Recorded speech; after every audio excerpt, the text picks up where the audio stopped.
Growl. Growl, wake up. Growl, wake up. We got a podcast to record. Growl. He's not making it. What do we do? Show must go on. All right. Well, I guess it's episode 30 of the bench powered by Wowhead, and now it's me and Squishy. Growl stuck in an eternal slumber, not able to make it today, so the show must go on. We got a patch date. I don't like how they keep announcing these patches so late. I'm gonna be straight up with you. So the season 2 release date is March 4th, with the new patch actually coming out next week. So whenever you watch next episode of the bench, episode 31, you'll actually be watching it while server maintenance is being applied and the new season is starting, and you're gonna get like the new zone. You'll get drive. What else actually comes out with the patch? I think that's basically it. I mean, it's like the questing week, right? Like, yeah, you get the new car, you explore the zone for a bit, and you do your last chance to get CE and your Mythic Plus title push. And well, that's this week, isn't it? Is that this week? I'm pretty sure that's this week. Yeah. Oh, they announced. No, we'll see. No, CE is definitely next week.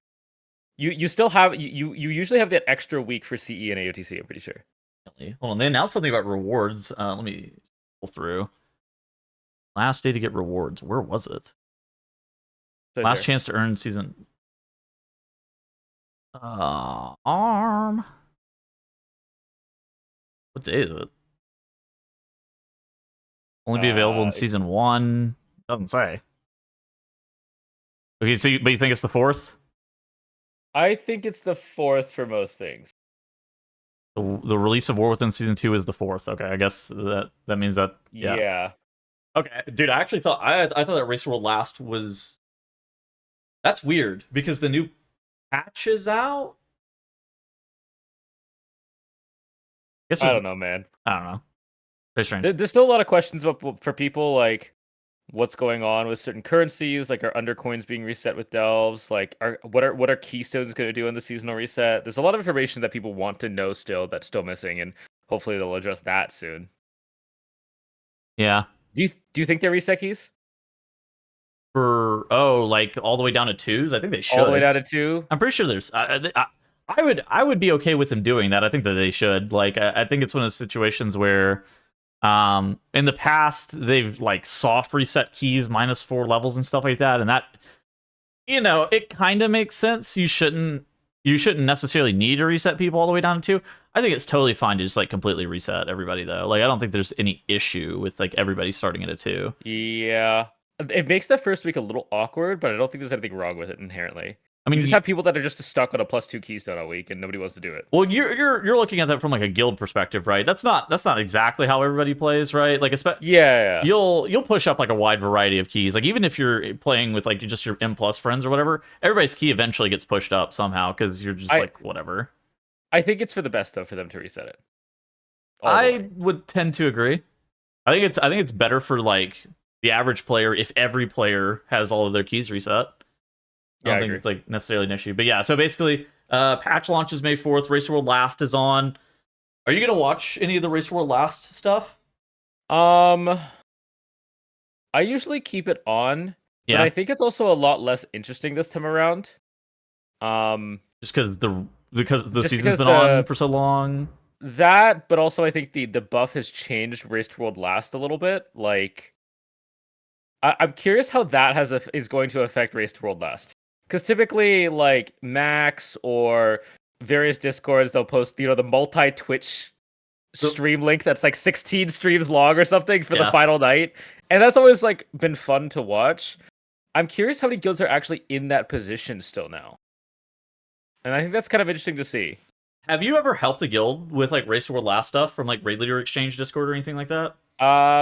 I will answer questions in Discord, assuming they're not completely, over-asked questions. Okay. But I won't, like, go in and, like... You're not 21st manning them or something? No, I'm not 21st... No. I unfortunately don't have the time for that. Yeah, too much stuff going on. Yeah, it makes sense. Dude, the number one question right now in the Raid Leader Exchange is a Blood DK needed for next year? It's... Probably? It's the most asked question right now. I don't know about need. Oh, I don't know. What does Galley Wix look like? I haven't read Galley in the Dungeon Journal. Is it gonna be needed for that fight at all? Probably not. I would lean towards probably not. There's a lot of. I guess you don't need it on like Trash Master. Like you kind of want it on a couple of these bosses, but I guess you don't need it. Yeah, the question is always just like, you should just always have double blood DK planned. Like, no matter what, any tier, blood DK is the most common comp to randomly pop up for one boss and then go away for the rest of the raid. It's how do you describe this? During raid testing stuff as well, people do really bad strats on bosses, like really bad strats on bosses, and then you watch a Racer World First Guild, and they throw 2 DKs in a comp that you really didn't expect them to, and they just turn all of these like random AoE fights into the meat grinder fight, and the Shadow Priest and this Moonkin and this AF Warlock that looked great during testing now look terrible because you're just meat grinding down the trash, and so then DK is just like randomly insane. Like it, I don't think that people realized it was going to be crazy for Ziskarn either, and then it was just like, oh, you need it for this fight, and you're like, oh. No, Ziskarn is pretty well known, I think. Ziskarn is pretty well known. Brood Twister is pretty well known. Fyrak wasn't. Fyrak wasn't double blood DK. Well, okay, single blood DK, right? Single blood DK. Yeah. I think people saw single blood DK. The double Brood Twister was a pretty easy double. Yeah. Double is rare. You normally need access to one, at least, I would say. What was the last double blood DK fight? Soul Render? The Chains boss in Yeah, Sanctum? I remember that one. God, I can't even. Is there anything more recent than that? DK's weird because they can always AMS cheese something too. Not, I mean, a little bit. I mean, recently, Brood Twister, they were AMS cheesing, but you were never double blood DK on that boss. I don't know. Yeah, I think it had to be like Soul Render. I was thinking like maybe like Agrimar even, like if you go back a really long time. Yeah, you remember that fight? That fight was crazy. Yeah. That was the immediate like most recent one that popped in my mind when you said that, but it's been a hot minute since I'm like that was actually because you actually 3-tanked that if you didn't have 2 good blood DKs. You just had a DK for grips. Yeah. That was a stupid fight. Anyways, yeah. I don't know if you should necessarily need 2 because you don't really always need to, but you should always have 1. I think always access to 1 is like pretty valuable. All right. Yeah. You and I have a pretty interesting topic. We're going to talk about how to prep for a patch. And I put some show notes here. I don't think that we're really going to do this super scripted. We're just going to talk about just like in general how we prep for patches whenever we're looking at what class we main, whenever we're looking at how to prep for raid bosses, how to prep for the Mythic Plus dungeon season, being knowledgeable about the systems that are changing, knowing what you should be looking to do on like the first couple of weeks of the patch, or maybe anything that's like kind of important going into the patch. Where do you want to start? You want to talk about picking a character, maybe? Sure. Okay, how do you go about picking a character? Because I think that everybody goes about picking a character a little bit different. Well, for me, I'm now a one trick. I used to flex. I'm now a one trick, just like you. So I have moved away from learning multiple, specs, and I just play one or two. I mean, like one class. I'm just gonna play Evoker. Yeah. So for me, it's now easy. I know there's people out there who, want to always play the best to get into pugs or stuff like that. But realistically, at the start of the season, the meta is the loosest it's ever going to be. You can pretty much play whatever you want, and pugs will actually value eye level and a good player over anything else for maybe a couple weeks before it turns into the super stale meta LFG hell. I think other ways that people select a main. And this is probably one of the more common ones, especially the higher that you get, especially if you're raiding, is your raid leader tells you, yo, we need you to play this tier for whatever reason. More often than not, it actually kind of comes down to raid buffs. And so there's like a lot of raid buff situations, especially if you're like in a mythic raiding guild where, you're just like locked into this mage or locked into this demon hunter or whatever else. How do you go about, like, do you assign out people to play specific classes on a per tier basis? I kind of am just having the first person from, like, of the opinion that from a raid leader perspective, people just play better on what they want to play. Yeah. Unless it's, like, super detrimental, like a serve hunter or something. Like, people are... The rate that we progress, and anyone outside the Race to World First pretty much progresses, especially with the ramping buff, you can pretty much play whatever at this point. Crazy you attack serve hunter. Okay. What else do you want me to say? For most people, I think that most people actually just kind of pick a main based off of like this is the class that I've been on for the longest period of time, or and so then they just kind of pick the best specialization of that class, or alternatively they're picking between two characters that they both enjoy. I think that the process of actually picking between those two characters of which you enjoy is going to be a little bit more. It kind of comes down to like how much you value strength versus fantasy of those classes and those kind of things. I think ultimately, like, one of the biggest questions I get in my chat is like, I'm picking between mage and shadow priest. What would you pick? And like, how would you answer a question like that? What would be the first thing that you would tell those people? I mean, for me, I would just say it's corny as hell, but go with your heart. Like, Yeah, it's not realistically, it shouldn't matter for the most part. And at some point, you're going to try to, if you are picking based on the alleged tuning of a spec or how good something is, there is a reasonable chance, like 50% plus, that spec is going to either get gutted or buffed to eternity in a couple weeks, yeah. or in a major patch with a rework, as they typically do. So if you're Yeah. playing something just because it's good and you're not enjoying it, you might hate life in a couple weeks. I mean, Almost. I'm like ultra sweat mode this season with like what I'm looking to play. So I'm looking to play something between Augavoker, Balance Druid, Destro, Warlock, BM Hunter, depending on what is like good and required for Mythic Plus. Like not raiding anymore actually gives me the freedom to kind of play whatever I want. In the past, I would just like play my Balance Druid during Prog, and then after Prog ended, I would just like gear up whatever I wanted to play that season for Mythic Plus. But now since I'm unshackled, I'm unchained, I'll just gear whatever I want to. I have all the guys leveled, and like realistically, you never really know what the meta is. And if 2 or 3 months into the patch, the Augavoker looks like it's out and some other specs in, I'll just reroll to whatever. But I tend to play more ranged DPS than I do melee, and it's like just making sure that you have those specs in mind that you actually just kind of want to play on the patch. I think is probably the most important thing. Where you're just like, yeah, this looks fun for me, and yeah, I think it's if you're looking for something that's super meta defining, the only real advice I can even give you is like be flexible. Like you pick whatever you want to play, like pretty early on in the season. That's totally reasonable. But the only thing that you can do to guarantee that you're playing something that's like flavor of the month or meta or like desirable, say, is by re-rolling later on, which they've made the game very easy to re-roll. So I wouldn't necessarily be too worried about having to re-roll. It's a bit of a grind, but like whatever.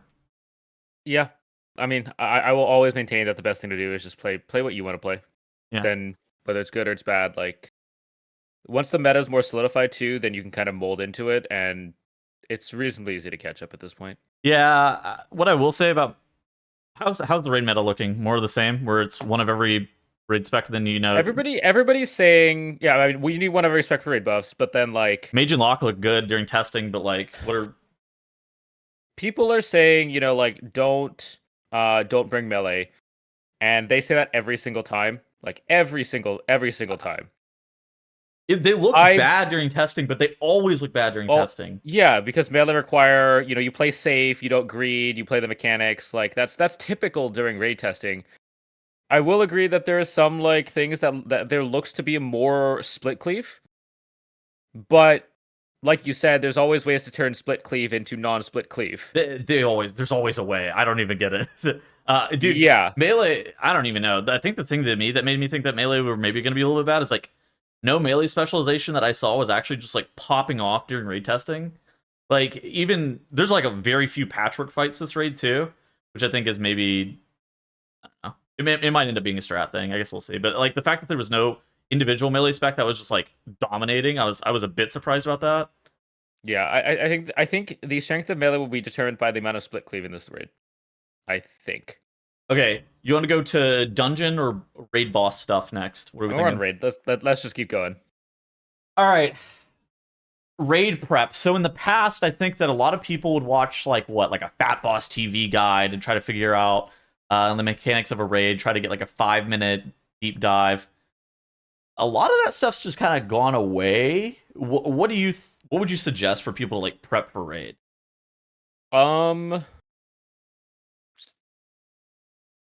These days, I feel like the meta for raid prep is I think the Fat Boss videos were good, but honestly, just like heroic, heroic testing is probably all you need. That I think the heroic fights are actually very well telegraphed. That you could probably do a good chunk of them blind at this point. Yeah. And so the only thing that you would realistically need to prep for is, the raid wiping stuff or anything like that. But the mythic fights are usually so different and the strats are usually so ironed out by the Race to World First guilds and nobody except them knows that there's only so much you could prep for mythic. You can know what the mechanics are, you know generally what you need to do, but for a lot of people that's not enough to kind of like get a leg up. And so going into a new patch, my thing would just be to get a general sense of what the raid fights look like. Mm-hmm. And there's not much more you can do, really. What about somebody who's trying to like pug heroic? Like, how would you prep for the fights in that instance? Or say like AOTC is your main goal. Like, what would you do? What would you do there? I would say probably make sure that you do normal first. That's probably the easiest and most time efficient thing you can do. Okay. Just do a difficulty lower than you necessarily want to do. Do a difficulty that you think is, a little bit easier, and just like see what the base mechanic of the fight is. Like, what is the base objective of this boss? Yeah, there's a lot of things that you can learn only by screwing them up. Yeah. And when I think a lot of people watch kill videos and they're like, okay, this is how the fight is supposed to be done, and miss out on the hundreds of ways to accidentally die or wipe your raid, and those are the learning moments that you need to learn how to avoid. Yeah. For mythic guilds, depending on the level of your mythic guild, there's probably going to also be an expectation that you actually watch a decent amount of the race world first and just watch the natural progression of some of these bosses on the race and try to figure out and this is very specifically for mythic, like what your role or what your spec is actually kind of supposed to be doing on these fights. You'll probably have to figure out your healing cooldown timings. Hopefully somebody does that for you, but if you're that person who has to do that for your entire guild, I'm so sorry. That's a lot of effort. But healing cooldowns is like a full-time position on the roster now. It's like oh my god, it's just like forever. Yeah. I hope that they move away from ERT things. So that's a separate, side note. Oh my god, yeah. I remember I actually kind of miss mythic rating prior to the race for world first in a weird way. I don't know if you've actually felt this way too, but like something about the race for world first means that you actually have to take mythic raid way more serious, because there's like this accessibility of information that's a lot higher. And so you like go into a raid boss and there's this expectation that you have watched hundreds of hours of the race world first, and exactly what your character's supposed to be doing at any given point. And I miss like kind of the way that you would prog it in the past, where you would just like, maybe there would be a log up. Most of the time there's just like not even logs for that boss too sometimes, and you're just like trying to like figure out what you're even supposed to be doing on the boss, and all there is just like only like a few kill videos for that fight. I miss those days, because that felt I don't know, it felt more like progression. You had to go with your own strat at that point, kind of thing. Yeah, and it was less about like this very predetermined dance that you have to do. The one thing that I will say is I think the only fight in this raid that you might want to take a leg up on is the Rocket Six Bunk Junker. Oh, Six Bunk Junker. Okay. Six Bunk Junker, because the Caveira boss is whatever. This boss is the one boss where if you have slackers, I think you are going to suffer. You're talking about because of this garbage rolling mechanic, It's because of the garbage rolling mechanic. And because it picks 5 random people, they have to roll around and collect all the garbage and then ram it into a bomb within 30 seconds, or else you blow up. So, yeah, I have some of the PTR testing footage from Instant Dollars on screen right here. And yeah, basically like Squishy's saying, you roll over these trash piles. The biggest thing is that it's not somebody, like, you're not predetermining who's doing it. So everybody has to learn how to do it. And yeah, you have to pick up these small trash piles. Otherwise, you start taking too much damage. And then you just like, there's bombs as well. And then you just like jam them straight into the boss. Whenever you roll them straight into the boss, it spawns ads. If you let it expire and time out and the ads spawn like on the far side, there's like nonsense that happens. There's also some mobs that you have to roll them over as well. Like if you hit I think there's scrap masters. I think they're actually these mobs that you see on screen here. You want to run those over with the trash piles as well to kill them off. Yeah, I mean, there's basically a lot to it. The long and short of it is, it picks 5 people. Yeah. You start off needing 1 person to do the mechanic correctly out of the 5, and then later on in the fight, you need 2 people to do it correctly out of the fight. Otherwise, the big bomb explodes. Yeah. And you can see that bomb there that just got hit. Like, you need people to hit that. That bomb is a raid wiper, and if you get picked along with other people who have no idea what they're doing, you will wipe. What's the mythic bomb mechanic? The mythic mechanic is, while rolling around, you also have to roll around snipers that like target lock somebody. If you don't roll them over, they get one shot. Yeah. Okay. It just adds. This entire fight is determined by the ball rolling mechanic. You need to know how to do the ball rolling mechanic, and if there's one thing that you are going to prep for on this fight, or in this entire raid, this is the one that you need to know, because in a pug, you can be that one person, but if you don't know how to do it, then you're relying on somebody else to do the mechanic correctly. And I mean, it gets easier as time goes on, because then you'll kill the boss faster, which means that you have to roll over less bombs, just in general, right? Yeah. So it is one of those things that gear you can outgear. It is to an extent, but you miss one bomb. If it keeps picking the same 5 people and none of them know how to do the bomb correctly, you're doomed. You think PTR testing matters at all? For some people, it'll help. It doesn't hurt. Yeah. If anything, it helps them get used to the boss fight, because sometimes all you need is reps. Yeah. To me, the only reason I ever liked actually doing PTR testing, and it's kind of like the similar vibe to like why you said do heroic first, do normal first. Just like seeing the boss, like I never actually read any of the mechanics showing up to PTR testing. I literally would always just show up to PTR testing completely blind, and it just like helped me see the boss and like see the mechanics early on. That way, I can kind of be thinking about, this is roughly how this boss should be looking. Yeah, I mean, a lot of people need to see the boss. A lot of people need to see the boss, then they can go back and analyze the strategy. Other people don't need that at all. They can, the analysts for the race world first. Lots of, raid leaders typically have the ability to look at a dungeon journal and be like, this is how I expect the fight to be done. Dude, I don't get that. Like the reading that. I never read the dungeon journal. I know that you always read the dungeon journal. I don't understand how you actually can visualize what the mechanic is supposed to even look like by reading the dungeon journal. I genuinely cannot figure it out. I feel like I'm so stupid sometimes when I'm looking at the dungeon journal. Think a big part is expecting, like, the mechanic is there for a reason. Yeah. What are the developers attempting to do with it, Yeah. And trying to piece it, like, think like a game designer in a way. Mm-hmm. But yeah, that's kind of raid, I think. As usual, like, I'm working on those like cheat sheets that we put out last time. You're doing them again? Okay. Yeah. I think a lot of people really like them. Really good second monitor material when you forget what a boss does, or if you don't research at all and are going to the boss like right now. They're really good for heroic, I think. Yes.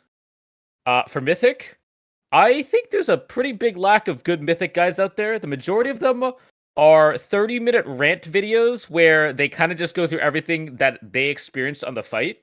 Yeah. Which is a good, like, raid leader watch, but sucks for everyone else. The problem is, like, mythic is just so hard these days. Like, it genuinely is like really difficult to like I think that the reason that Fat Boss was so successful as well is because like there wasn't a race world first element to it, but also the fights were just easier, and so it's easier to condense it down into like a 10 to 15 minute video at like the absolute most. And I think that is like gone from a lot of these mythic fights. Like even some of these mid tier bosses, like a Brood Twist or Ovanax, like you can say the words, yeah, and 2 people are gonna have to pair up with one another and be able to break an egg, and these are the specific, and then you like show a graphic, and you're like, these are the specific eggs that they have to break, and you're just like, what? Wait a second. Yeah, I mean, a lot of the work that gets done is not just the strategy at this point for Mythic Raid. It's the healer cooldowns, as we mentioned, the specific assignments, and then the biggest thing that I think a lot of guilds struggle on is problem solving. What actually happened? What is the reason that we wiped here? Did the not die in time? Was a person out of position? Like what exactly went wrong with the mechanic? And that's something no video can really answer. That So yeah. The how do you fix what is wrong with my guild question is one that's always a tough one to answer. yeah. Okay. Okay. Let's talk about dungeons. M plus dungeons are a little bit interesting. I think that the M plus dungeons, the way that you tackle them, is probably on a per person basis. I think that honestly, the best way to learn dungeons, you can do a lot. Like I release like guide content. I make a video. It's like, oh, everything you need to know about all the dungeons. But ultimately, there's gonna be some things missing from that. Also, some people just don't like to learn that way. Like they just like to learn by playing. The best in the best advice that I could give you is early on in the season, do not pug. Like dead ass, avoid pugging. Like if you're gonna pug, like you can pug a couple people, but like try to be in there with as many people as you like people that you know that you're comfortable playing with and you're comfortable like learning the dungeons with. Because everybody's gonna suck early on in the season. That's just the fact of the matter. And LFG is really good for, I would describe it as like trivial content. And so like if you go into the dungeons with like people that you're familiar with, people that aren't going to judge you, that really helps you and gives you an advantage of being able to kind of learn what the mechanics are. Would you agree with that? Yeah. I mean, if you're aiming to progress with like-minded people, you need to have like-minded people, and that does not happen in LFG. So I've seen yeah, some absolutely. takes at the very beginning of every season where it's like it's impolite to not know what the dungeon mechanics do. And I feel the exact opposite. I feel like it's just totally natural to not know what the dungeon mechanics do early on in the season. Um, but like some people are going to have this expectation that you've gone into the dungeon, uh, like you're coming into the dungeon, you've done tens of hours on the PTR in each and every single key, and you know all the mechanics. And that's just like not that should not be the expectation early on in the season. Yeah, I I mean, think part. I mean, part for putting that me, on the people side. part of this sort of the season is learning with a group, right? Like, oh, that's how this mechanic works now. Um, this is like going back into Theater of Pain or something. Like, this is not how I remember this dungeon being at all. Yeah. Like that changed. This boss is different. I got knocked off because that mechanic wasn't there before or something. Like, there is still entertainment that can be that can come from that. With a group of friends, you laugh at somebody when they get knocked off and you have a good giggle and learn for next time. In a pug, somebody's screaming at you in your ear. And I mean, yeah, there's like there's a vast difference there as well because the expectations are so very different. And I think that it's one of those things that I would really just avoid pugging early on. Talking about routes and that kind of thing, I don't think that there's a ton of dungeons that you need anything more than hold W. Maybe like Priory of Sacred Flame, you could maybe look at somebody's like video to try to figure out what mobs ish you should be pulling. Whenever you're going into dungeon, obviously people always do routes. People like Dorky and whatever, Dorky and Yoda end up making routes, so you can copy those. A lot of the season's gonna end up being hold W though, so I wouldn't sweat it too much. Again, yeah, just like Priory, but I think the big thing is gonna be learning trash mechanics, learning boss mechanics. I think I saw some. I think I saw some like shorthand guides on like boss mechanics on Twitter. Man, I wish I'd saved those for this. Yeah. I saw those as well. This would be a good time to show those off, but it's okay. There's always a bunch of different stuff that you can do. I think that Mythic Plus is this weird thing where there's limitless amounts of information that you can actually gain prior to going into the dungeon. But the best thing that you could do is just getting real world experience and just like doing the dungeon. Like you're gonna deplete. I wouldn't sweat the depletes too much. I know that's there's like this anxiety about depleting a key, but like ultimately, as long as you're learning, that's the most important thing that you can be doing early on in the season.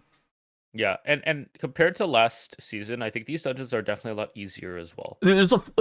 So there's a lot fewer kicks. So they've taken every single caster mob in all of the dungeons and put it at the very last section of Priory of Sacred Flame. So if you want to avoid casters, you can just not step into that dungeon. There's far fewer casters, very few interrupt rotations. Like I can't even think of any off the top of my head where you have to have like a kick rotation. It's just like one mob to kick every 20 seconds. I think that's good. Though the bosses themselves are still lethal if you screw them up. That's the one exception. Like, Trash is definitely a lot easier. Trash is way more like, you still have the ones who stand out there and pelt you, but like for the most part, it's a lot more group it up and AoE it down type stuff. I know like the first pull of Cinder Brewery or Meadery is the one that people love the most. But overall, people I think will enjoy the trash a lot more. That being said, the bosses are still very real, Yeah, and a lot of them are very healer intensive this season, in my that's opinion. that's something that you might want to pull pretty slow because there are a lot of heal checks in these dungeons. There's a lot of just like pulsing ambient AoE damage in pretty much every single pull. I think the slower that you take things, the easier it's going to be on your healer in that regard as well. Yeah, I think. Yeah. Yeah, there's definitely some spots where you're just like, oh my god. But if you're going into like Operation Floodgate blind, I don't think you're going to be that screwed, to be honest. I don't know I about think you that. could go slow enough. I think you could go slow enough on that dungeon and it'd be pretty much okay. I think that dungeon has a lot of mobs that are like do not pull that you don't recognize or do not pull. Like Not until high keys. the snipe. I think the snipers in there, even on like a 10, are gonna be like really obnoxious to people. I mean, I But think that's fair. and the blood warper, that mob is like Okay. that Yeah. mob's pretty illegal too. But like, yeah, I think that in general you're probably right that you can just like hold W through there and just like figure out what you're supposed to do. Yeah. That's the only But that's another one of the dungeons I think has a lot of different routes that you can do. So it's less hold W, so maybe you could look a route for that one as well. yeah. Just I think healers. Well, I know Growl has shared his thoughts on like having mandatory healer checks in Mythic Plus and Yeah. how it's like impossible to tune. I'm curious if things end up being nerfed. I loved this Dark Legacy comic, by the way. It was very entertaining because it's totally real. Um, it says new season, new dungeons. You ready? Sure am. You guys better know the fights. Oh my god, dude, this guy's balding. Yeah, this place is from 2 expansions ago. I think we know the fights. Remember how many times we ran this thing? I wish I would forget. And then the last pick is just them dead on the floor. I have no memory of this place.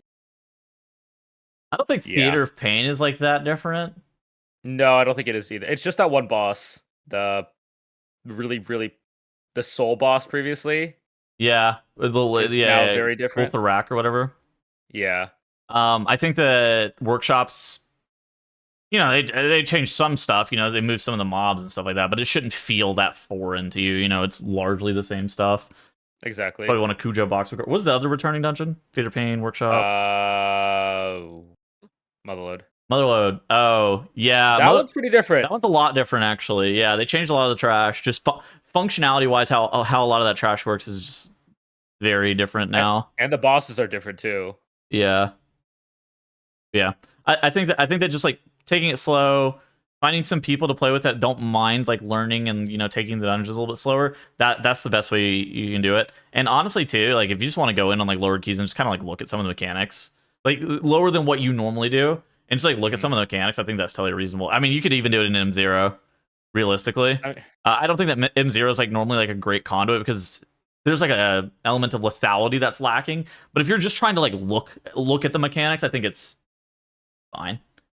I'd also say like don't go for a 10 day 2 of the patch, especially if you're pugging. Like people's natural knowledge and gear will increase as the week goes on from doing raid and more dungeons. Like even doing an M4 will probably still give you upgrades if I recall correctly.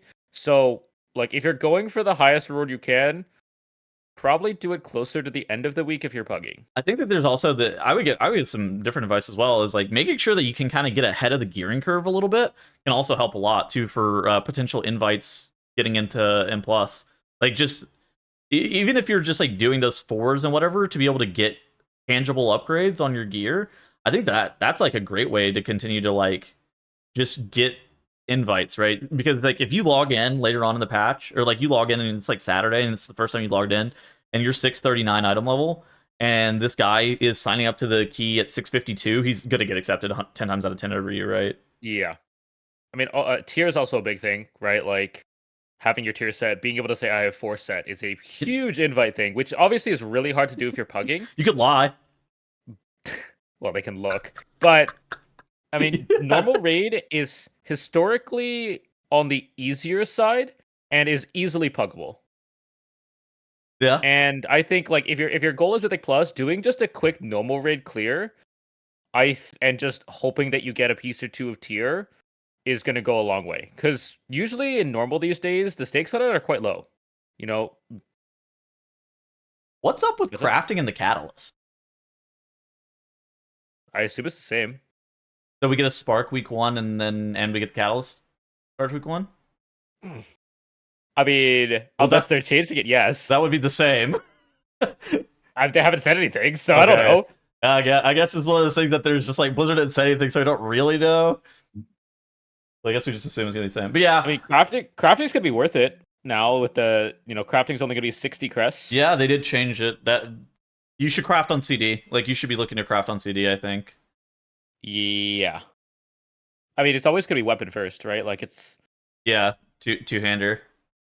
Always 200 weapon first. Slam and embellishment. Probably, they didn't really change embellishment. Probably with the embellishment again. Yeah. We know the drill. It's just a duplicate. I find that like method so boring, but it's just too effective. I think what you said is spot on, and I was having a conversation with Evade the other day, and he described this season as boring, and he said that he thinks it's boring because it ended up being like a repeat of Dragonflight at the very beginning, because I had been trying to figure out like why I just didn't attach to Season 1 of War Within so much, and I think that he was spot on. It just ended up feeling boring because it felt like something that we'd seen before. I could see that. Yeah. I mean, I don't mind the crafting, although the crafting was weird because you didn't want to craft this time, which was the complete opposite of Dragonflight. And I think the slow trickle of rewards with crafting is just better for everybody. Yeah. It's just, this is a week where I get an upgrade, like guaranteed. And I think that's fine. I think going back to that with 60 crests, I think that works out very, very well. I don't think I have anything. And also, oh, sorry, what were you I was going to say more crests too. You like? Oh yeah, you're getting way more crests now. I think it's like what, four dungeons? No, five 10s. I think. I think gets you crests. I think crest was like 16 from a time 10. I think you get 20 from a time 12, which is crazy. Something like that. It's like 5 dungeons to cap on crest now, which is so much better when you're just on farm on the final boss type thing. Yeah. So. Yeah, that was most of the dungeon research stuff. I feel like you shouldn't have this expectation of anybody knowing like ETR mechanics of dungeons. Like those are going to be like the sweatiest of people who are any time testing a raid boss or testing a dungeon on the PTR. Like, everybody's going to be going blind. But avoiding LFG as much as you reasonably can. I know for most people that's not going to be necessarily within their wheelhouse. But if you can play with a couple friends, like I'm not saying like a full 5 stack, but if you can get a couple friends, it's going to make your experience in learning the dungeons much better. Yeah. I think the one thing I will say though that we kind of didn't talk about is Galliwix is blind right now. Learning Galliwix for a lot of guilds, the later you do Galliwix, the more geared your raiders will be from Mythic Plus. My guild has started. You're talking about my guild has started doing something. Yeah, my guild has started doing something different on raid weeks, which is we normally raid Tuesday, Wednesday, Thursday, Sunday. We just don't raid Tuesday and move it to Monday. Because it's just infinitely more valuable to skip the Tuesday and to grind dungeons than it is to raid that Tuesday. So, the later in the week you do things, the higher that your item level, the entire raid item level is going to be. Consider being efficient, especially since there's supposedly no heroic week this time around. Oh no, there is. They confirmed it. There is no heroic. Oh, that's what it means, supposedly. I guess they could change their mind. Habit to say things ambiguously, I guess. That's actually super funny that you say that you guys moved your raid day, because that's always like in a Mythic guild. Oh man, I know this is not this might not be super relatable, but man, it does suck to have your raid like expectation that you are playing like 60 hours the first week and doing so much Mythic Plus just to raid like 12 hours a week. You're just yeah. I mean, I think you and I both share. We both like Heroic Week. I think a lot of people around our level like Heroic Week, but I think for the majority of the player base, they don't enjoy Heroic Week. I think it was really awkward. The problem is like Mythic Plusers just in general have less hype for a patch. Like if you're a pure Mythic Pluser, you have less hype for a patch than if you're like a pure Raider, right? Because like if you're a Raider, you're coming off a farm, right? You get the completely new patch, you get the completely new raid, and it's this super fun thing where for Mythic Plus, a Mythic Plus is like a longer, the thing that you enjoy about Mythic Plus is the replayability and the long form content of it. And so it's actually kind of less interesting at the very beginning of a patch for Mythic Plusers anyways. And then it's like, then your content also doesn't come out immediately if you have a heroic week and it's just so cursed. Yeah, I think like this week, I remember we talked about it at the beginning of War Within. It was just so awkward. Like we're like, what do we do this week? Well, Delves? M0s, I guess. Delves, yeah. I don't know, man. Heroic week is nice because it slows down the pacing of the like it becomes a sprint. Okay, so whenever everything's unlocked immediately, it becomes this sprint, and there's this weird expectation is the word that I really want to emphasize here. There's this weird expectation that you're going to do as much content as humanly possible to make sure that you are fully prepared. And I talked about not falling behind the curve in terms of gear as well. Whenever you have a heroic week, it makes it easier for pretty much everybody to not fall behind the curve because there's this gating. But now, if everything's unlocked at once, there's no gating, thus people can get ahead by committing a ton of time. Yeah. And so that's why I recommend taking PTO for the very beginning of the season launch. Mark your calendars. God damn it, Tettles. Last thing I had was knowledge about systems that are changing. So there's some stuff that's changing. Affixes are changing with the new patch. I think in general, they're just going to be... The affix system is going to be straight up easier for anybody who's existing in the system between 2 and 10. It's going to be honestly easier for pretty much everybody. For the 11 to 12 jump no longer is as hard. You are going to get Challenger's Peril from that 11 to 12 jump now, but like you already had it anyways previously. So the affix system should be just straight up easier for pretty much everybody involved, making it less punishing just in general. I am curious how 10s are going to be at the start of the season this time. We tested at full mythic gear. Throughout the entirety of this PTR cycle, I couldn't tell you how exactly. That's are weird. We never tested full mythic like gear item levels. I'm pretty sure. It's funny though. Raid testing, mythic raid testing was tested at the lowest item level. I don't know if that was bad. Yeah, that was like really odd, but yeah, the affix changes should make it a lot easier. No Challenger's Peril. Easier dungeons. Oblivion's gone. Oblivion got completely removed for Pulsar. Now there's this like rotating. That one is so easy. Orb. Yeah, that one is really easy. Until you forget about it, at which point then it blows up and screws you over. But like it's so easy, you have a chance of forgetting about it. It's intuitive, I would say. I think that like if you see the orb, you see it spinning, you know what's up, right? Like yeah. It shouldn't be something that's super difficult. I think, what would be the worst affix to put on week 1? Down maybe. I feel like. Yeah, maybe. Why that one? Why Voidbound? Curious. Because like you sometimes pull the wrong mobs anyways, and then the Voidbound guy is just like there, and you have to target swap to him anyways, and you're in some stupid pug, and your DPS are monkeys, and they don't realize, and they're not swapping to the Voidbound guy. Also, the Voidbound guy also gets like spawned in the middle of nowhere occasionally, especially if you're like running and you don't recognize someone's in combat. Okay, that's fair. I think for me it'd be the orb one, the CC Ascendant. Orbs. Okay. Yeah, I think that one makes you use your CC stops on that instead of like mobs. It can get kind of annoying.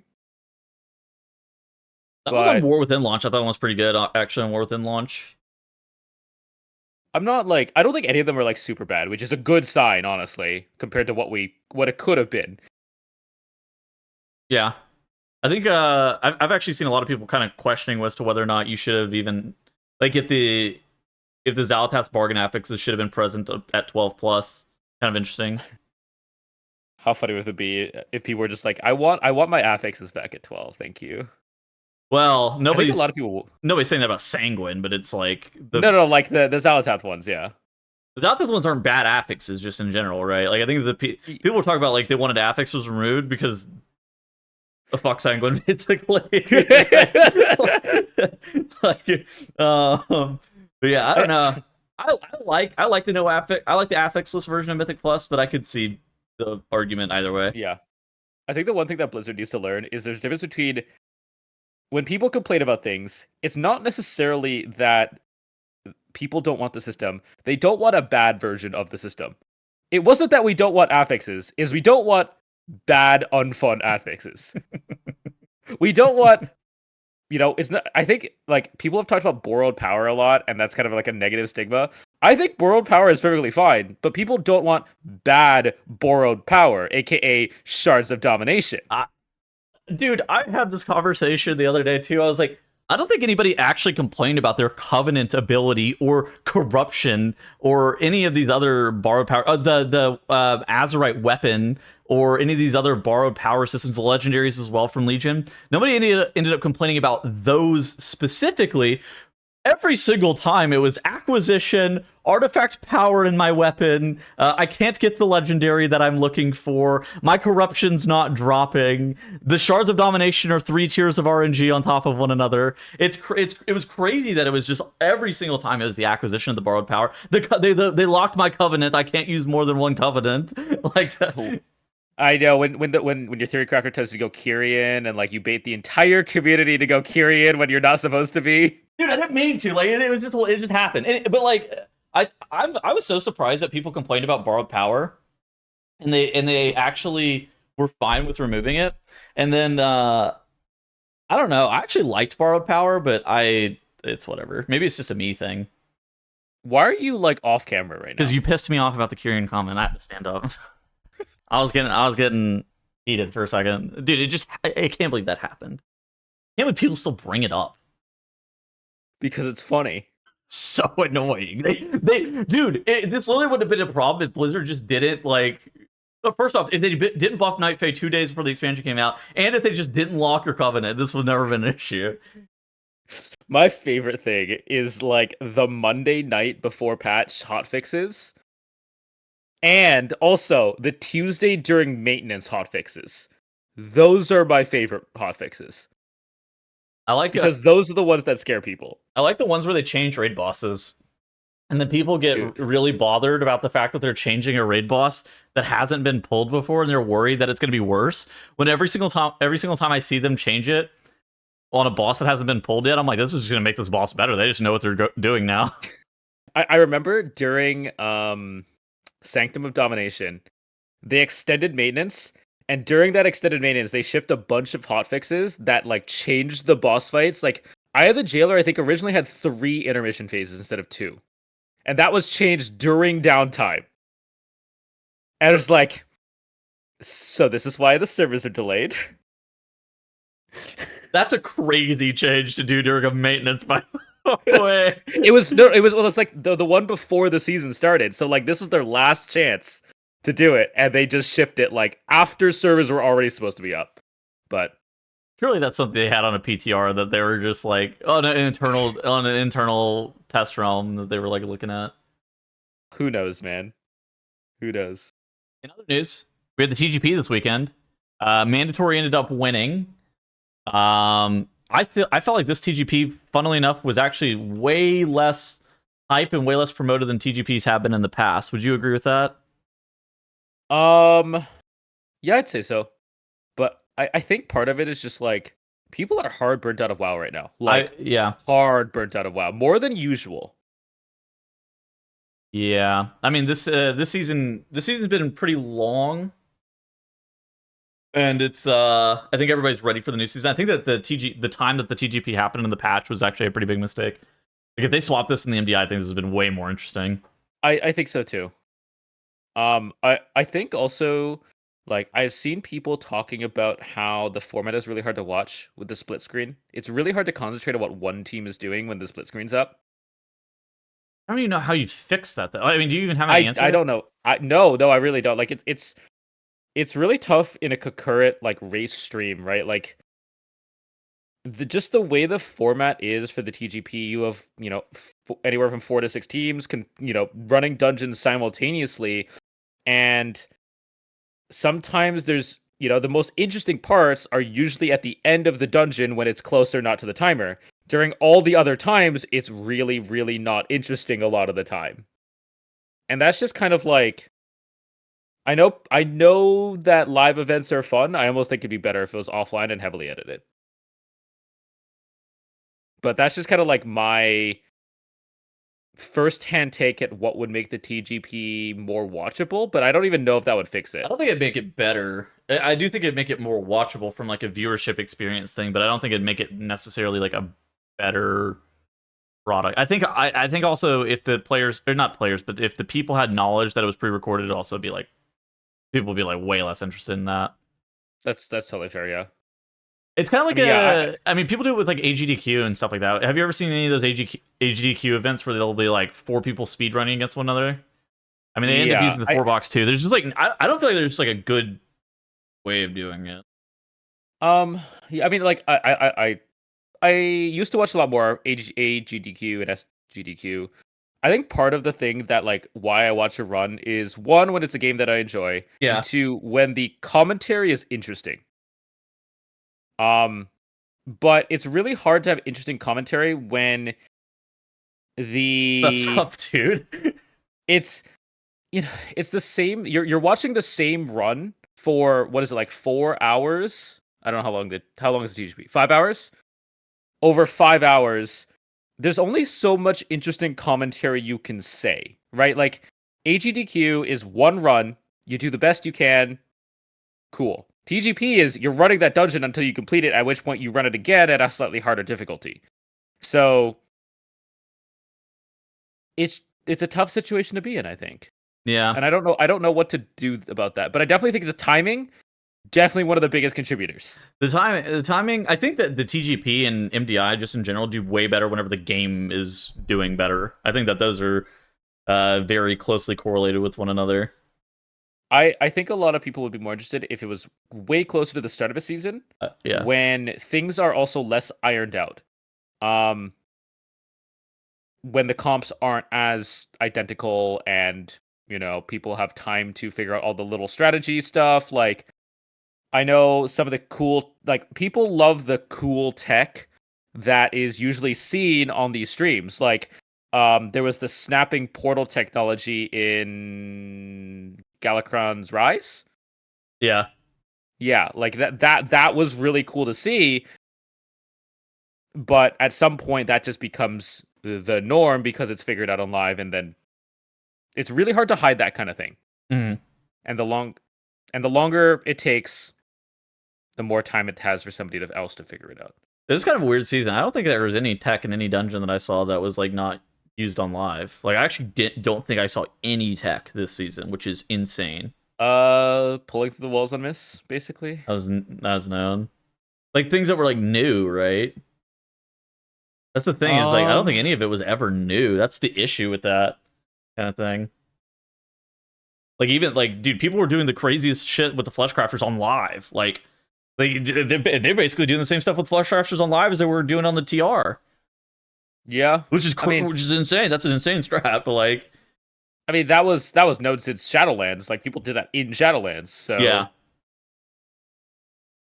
I don't know. I think that earlier on in the season would be better. I do think that. I think it also is just like the game is like kind of dead right now. What would have to change to actually get you to watch TGP? Because you don't watch it ever, right? No, not really anymore. Anything that could actually get you to watch it?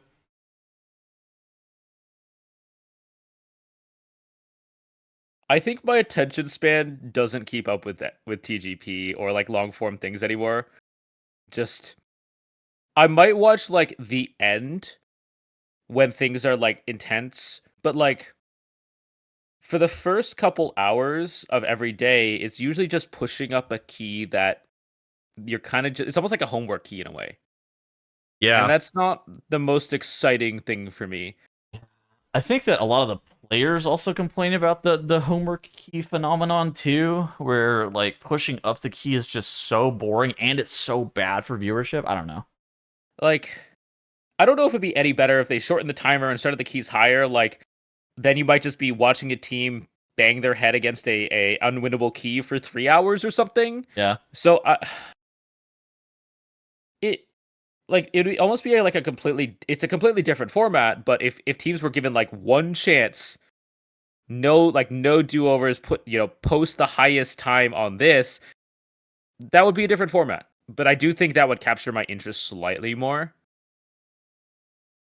You know, run a Necrotic Wake 20 as fast as you can. One chance. If you die, you have to keep going, and hopefully another team also, screws up as well and does worse than you. Kind of like an actual sprint rather than pushing your key up as high as possible. But I think it's tough to make like a broadcast product out of that, though, right? Yeah, a little bit. Although it kind of reminds me a little bit of the Olympics in a way. Like, you have, I don't know, high jump, where one. I just picked a sport where you just you go one person after another, or fuck it, trampolining. You perform a routine, you get scored. The next person performs a routine, they get scored, and you just kind of judge like based on. You watch each team in order. They each have 1 or 2 shots, and then you rank them based on the order of scores. And then you go to the next dungeon. And then you go to the next dungeon. It's kind of like a qualifier thing. I mean, just spitballing ideas, like, it kind of doesn't sound like the best, but I think it would maybe capture my interest more. I think if you had to watch like 5 Necrotic Wakes back to back to back to back to back, it would be like on the on the main screen, right? Like you're just watching 5 Necrotic Wakes in a row. I feel like that would be. I completely agree with you. Like, I don't think it's the best solution, but just spitballing ideas, that's the thing that came to mind. Yeah, I think it's totally reasonable. There's also a couple of other pieces of news that we had. First and foremost, Blizzard went ahead and nerfed the health of all creatures in Mythic Plus by 10%. They've been progressively nerfing the amount of damage that all the mobs do, and so then they hit all the health of all the creatures as well to try to keep it a little bit even. This is kind of interesting because you can interpret this 2 ways. You can interpret it in one way where, this is going to basically, for pretty much every single player, they're going to be able to get that level 10 key easier. They're going to be able to get that level 12 key easier. You can interpret it option number 2, which is basically the way where it's like, now the mobs are going to deal more damage to you, right? Because the health is reduced, so now you're going to be doing higher keys. But that's a key pushing thing versus, a mob HP thing, which for most people, they only care about static levels as opposed to pushing as high as possible. And so I think that for most people, this is just like a pretty good change.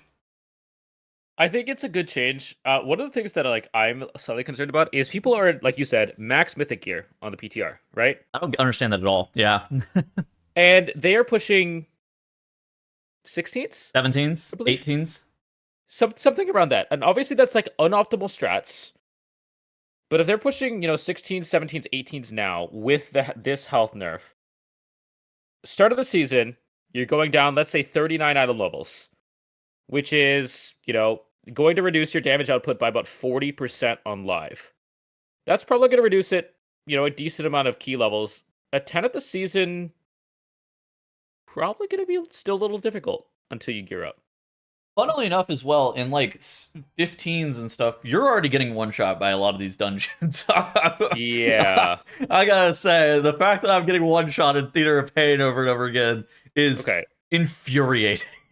Is it the war boss, the dual boss? So it's the dual boss, and every single mini boss in front of him that one-shots you. And it's literally, and it's not even that they one-shot you, it's that these fuckers spam it on a 20-second cooldown, man. Like, it's not even that, okay, if they one-shot me, and it's like, Shade of Xavius style, where 50% HP comes, and you have to press the defensive to avoid getting one-shot, that's fine. It's that it's spammable. Like, I hate spam one-shots.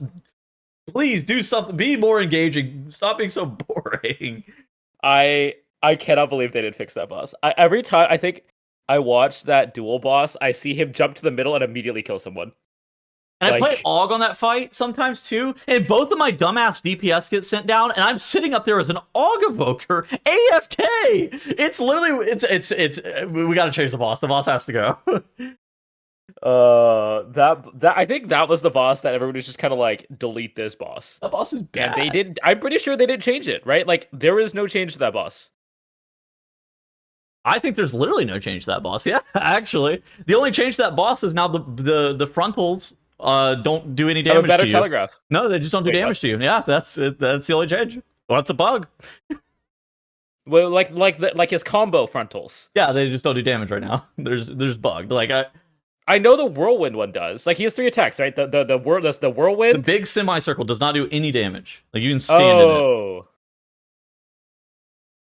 Okay. it. Which, What are the odds you're baiting a bunch of people to stand in that right now and killing them? well, I can say as of February 17th on the PTR, not on live, you could stand in the frontal and not die. Okay, just wanted to avoid another Kyrian Moonkin moment. Okay. This is not like it probably won't even be this way on live. Like I doubt it even goes this. But yeah, I don't know. Like this is one of those things that like you can look at it 2 ways, and I think that the best interpretation is it's just straight up better for everybody who's trying to chase the rewards. If you're trying to get your 3k IO, if you're trying to get all of your 10s done, this is just like straight up better. It's gonna reduce it's just gonna make it easier to do those keys. If you're pushing keys, you could have a little bit of a different interpretation, which is one shots might end up being more of a thing because you're going to continue to be able to push higher keys, right? Yeah. Overall though, like they have the ability to tune stuff mid like in hotfixes anyways, so like I have a feeling that they are going to need to reduce the healing checks in this season by a good amount. Especially on certain bosses. Yeah. There's a lot of healing checks. That's what I'm gonna say. There's a lot of healing checks. They definitely reduce the intensity of Mythic Plus mechanics. Like you think about Floodgate, the boss mechanics themselves don't really exist anymore. They're all intuitive. They're all pretty straightforward, other than the one we have to kill the bombs. But like you think about every boss in Floodgate, there's a healing check. Right? Like the Big Mama, there's the AoE during the damage amp, there's a big healing check. Then there's the bomb boss, which has the dispel, I guess, but like that's whatever. The third boss with the chains, that is a constant periodic healing check. They nerfed that guy this week, yeah. Yeah, they nerfed the constant damage, but they increased the burst damage. Which I think is correct. I mean, think it is too. It took me, by the way, I can do any dungeon on the PTR very easily on a 12. It took me a ton of attempts to actually get a group that was capable of doing this dungeon on a 12. Yeah, this boss, you are taking constant periodic damage, and then he does burst damage when he summons the waves, which I think a lot of healers are going to struggle on this boss. The way you do this fight's actually very simple. You just type in party chat, everybody go left every single time. And that's the most important thing. You just like have to spam go left. And yeah. Like the heal, the AoE damage is actually not that high. It might get higher. Like again, I'm doing this on a 12 that's on screen here, and I'm in like full mythic gear, so like take this with a grain of salt. This heal check on that the big AoE was not that bad, but like the constant healing is crazy on top of that. Yeah, I mean, especially you think this is like mythic gear, you're gonna have a lot more stam as well. Like your effective health pool is gonna be a lot lower. Then you have Bubbles, which is the worst trash mob I think I've ever seen in a dungeon. That man is a menace. This guy, that guy was really hard. And then the last boss has the big AoE phase, although I don't think it's as bad. I think the last boss is a joke. Like I'm gonna. I think so as well. Oh, there's Bubbles. Hey. Yeah. So basically, I mean, this guy is actually not as bad if you're doing this boss the correct way. So first off, you should be 5-man stacked like on top of the boss and just like drag the boss down this platform. That way your healer can also constantly heal you. This will reduce the amount of movement that is required here. But this backwash, this is the big thing that does all the damage, right? It's just like this insane dot that gets put on you. It's an insane AoE into an insane dot. We also had this weird bug where these architects were just in combat with us, nail gunning us. And so you get the dot from the nail gun too. Like I don't know, it's a weird bug. Like I don't even know why those architects were in combat with us. As a side note, by the way, for this, it's a 3-point triangle for the bubbles before they despawn. Oh. So basically, you just have 3 set locations. You don't need to go down. That way, you run out of room. But if you do like 1 point on the bridge and 2 on like the entrance, you will. By the time it summons the third bubble or the fourth bubbles, the first one will be gone. Yeah, but yeah, I don't know. Like you said, I think they're going to end up having to nerf a lot of these heal checks. I mean, Floodgate's heal checks are crazy. Just straight up, the heal checks in this dungeon are absolutely insane. But I think damage is healable, but if you screw up the mechanics in some of the dungeons, you're still going to get absolutely railed. Yeah. Like Candle King and Dark Flame Cleft, if you don't burn the wax statues, your healer is going to get overwhelmed. Well, I mean, that's not even on you. That's not even on your healer. That's on you for like not. Yeah. That's what I mean. Like there are still ways to wipe in the dungeons. Yeah. If you have to pay attention to the big mechanics. These are probably some of the funniest lines I've ever seen in PTR notes ever. Developers note: we have noticed damage dealt by tanks has not been keeping pace with damage dealers. We're adjusting the damage of all tanks to bring them in closer alignment with DPS specs. All ability damage increased by 20%. And then, okay, so Blood Decay. All right, 20% damage gained. Guardian Druid, copy paste, 20% damage gained, same text. Prot Paladin, copy paste. Brewmaster Monk, 15%. They only deserve 15%. Copy and paste damage, copy paste text. I can't believe that they buffed all the tanks by 20%, except for Brewmaster, which they only gave 15%. And it's so funny because tanks, I think, had been at the lowest damage I'd ever seen, where they were doing, I don't know, 50% of the damage of a DPS or something like that, maybe even less. They were really bad. 40% maybe, which is crazy.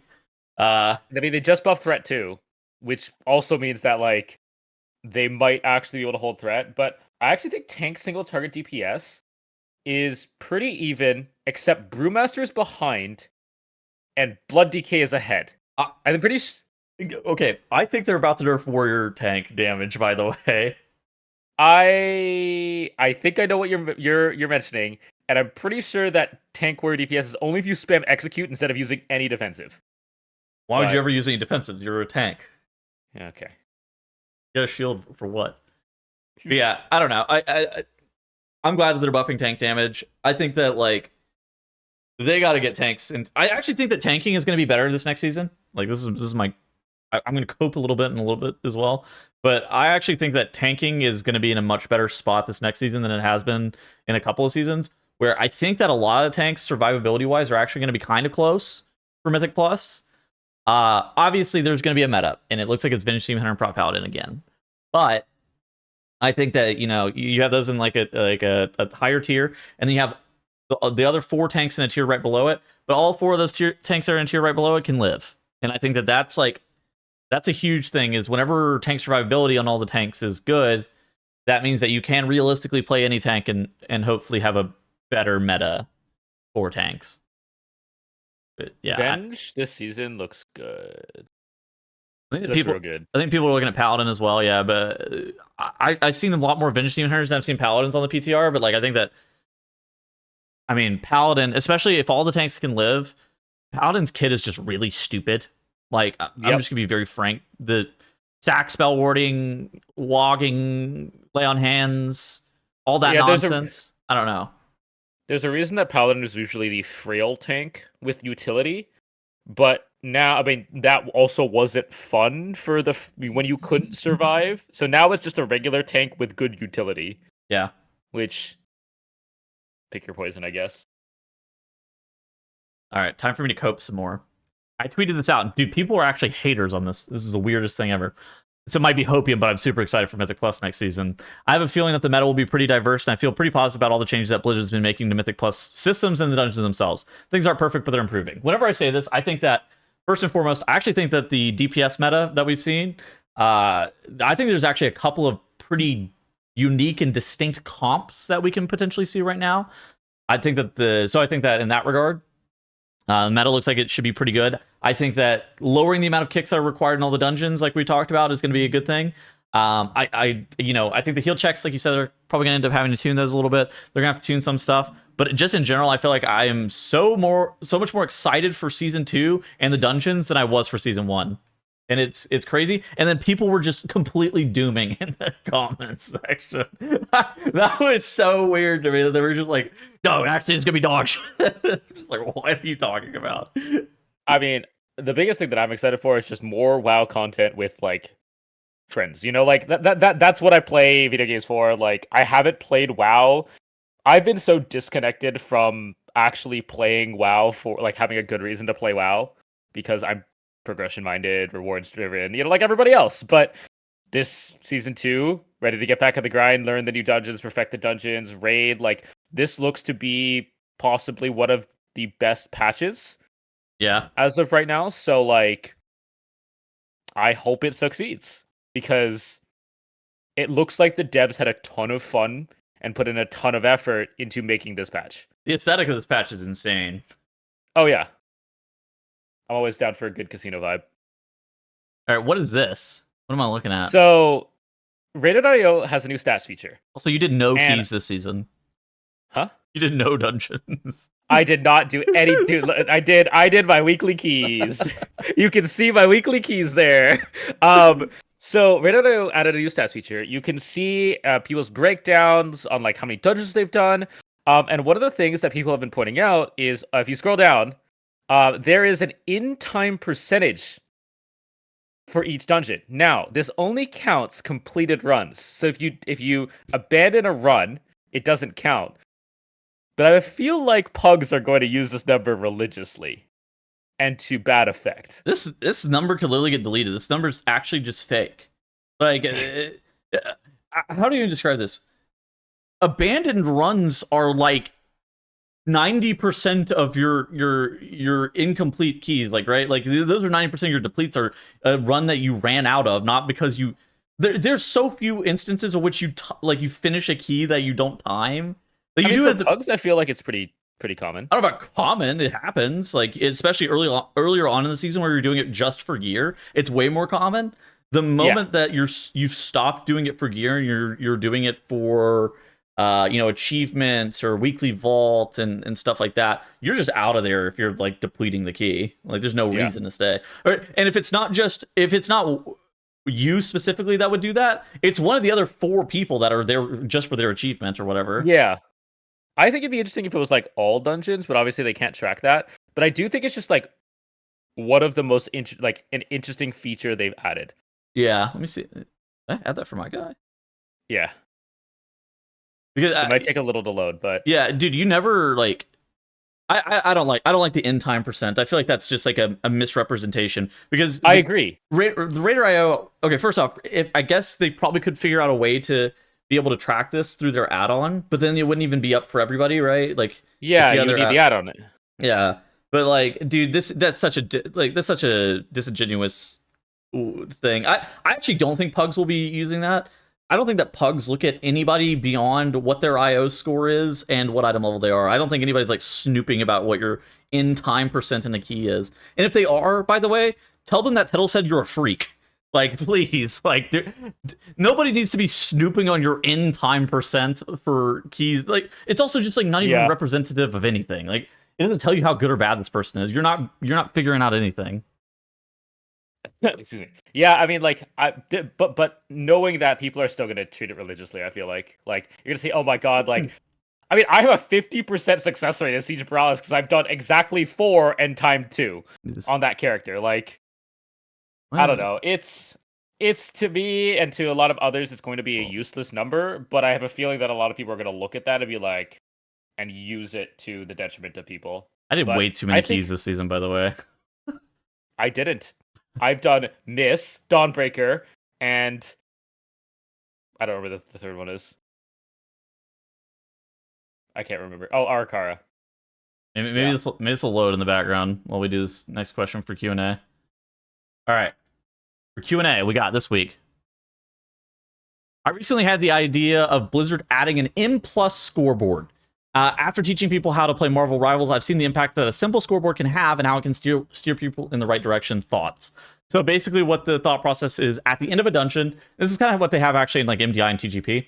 At the end of the dungeon, this screen pops up and it says, there's like he's describing it as a scoreboard, but I think that this is something similar to what Details has, where it shows the players, shows how much damage they did, shows how much healing they did, interrupts over the course of the entire dungeon, damage taken over the course of the entire dungeon. He has avoidable damage here. I don't know how you'd ever calculate that, but like avoidable damage is here, and then he has deaths. Yeah, that's what I don't like tracking avoidable damage because that is kind of a weird metric. I don't even know how you'd even.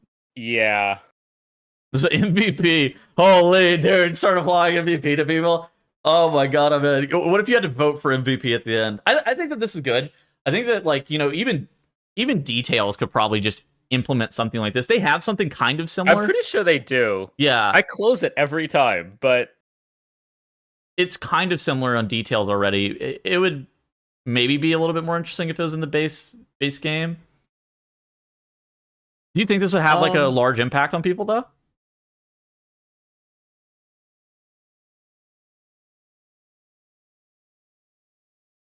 I don't know what exactly it does, to be honest.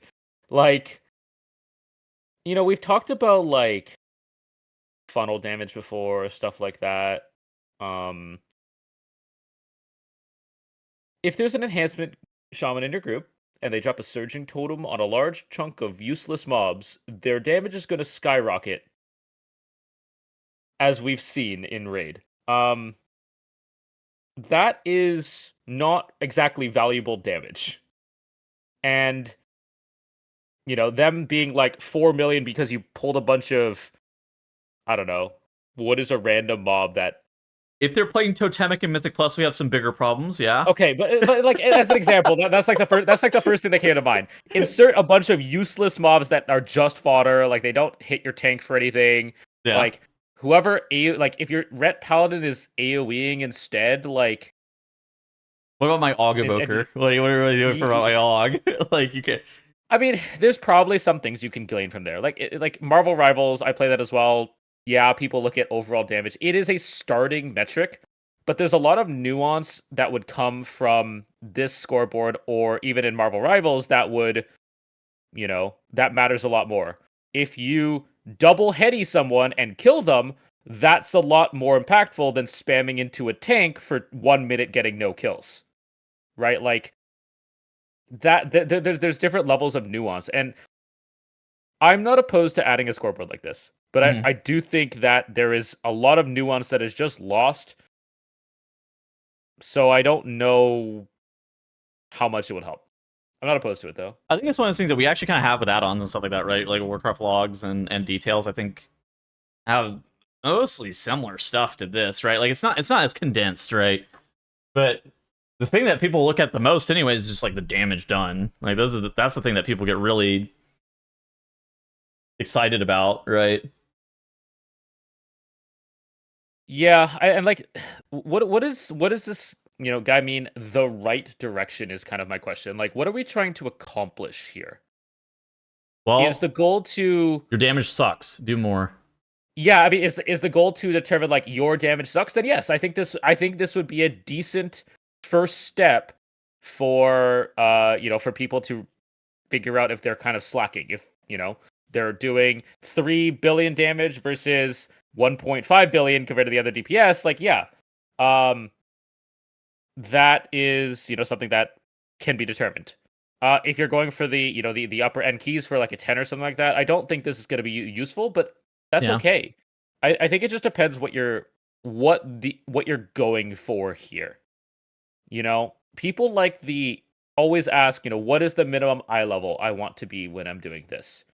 And providing a general benchmark isn't the worst thing. Like, in a necrotic wake plus 10, a good goal of damage would be X amount.